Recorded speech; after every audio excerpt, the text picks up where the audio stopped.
Dimitri Pavlenko. L'édito politique sur Europe 1 avec le Figaro. Bonjour Vincent Trémollet de Villers. Bonjour Dimitri, bonjour Anissa, bonjour à tous. Bonjour Vincent. Alors Vincent, hier 14e journée de mobilisation contre la réforme des retraites. Ça avait des airs de baroud d'honneur, clairement.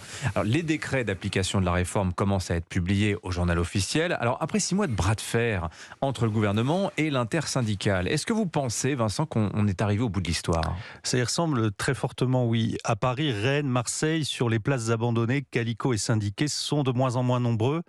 Alors à l'Assemblée, il y a bien demain la proposition de loi Lyotte qui doit être examinée et qui va faire du tapage, mais elle ne va pas renverser l'histoire.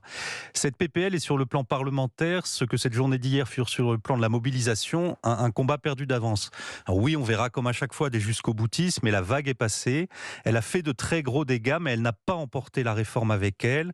La loi, avec sa mesure phare, le report de l'âge légal de départ à la retraite à 64 ans, entrera en application en France au 1er septembre. Voilà, c'est fini. Et franchement, on ne va pas s'en plaindre. C'est fini, mais cette année de tension sociale et politique va quand même laisser des traces.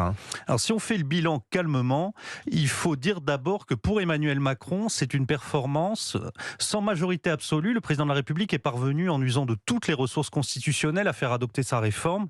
Et cette performance lui permet de consolider le petit socle qu'il a élu pour sa capacité réformatrice. C'est elle aussi qui a rassuré les agences de notation. Et cette performance, accessoirement, permet d'équilibrer notre système de retraite pour les années qui viennent. C'était quand même l'objectif initial. Mais le prix de tout cela est tout de même exorbitant. Disons que le chef de l'État a dépensé tout ce qui lui restait de capital politique, il a rompu le lien avec les syndicats, il s'est mis à dos une gauche qui avait voté pour lui, et par là même, il a sapé ce qu'il restait de Front républicain, il a donné au RN la possibilité d'apparaître comme le parti de l'ordre et de la colère, et tout cela sans obtenir le soutien franc et clair de la droite.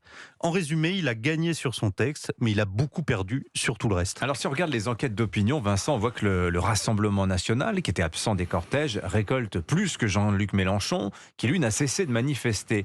Donc à la fin, c'est Marine Le Pen qui gagne. Ce qui est sûr, c'est que les manifestants très politisés ne forment pas un échantillon représentatif des 70% des Français qui sont hostiles à cette réforme et à Emmanuel Macron.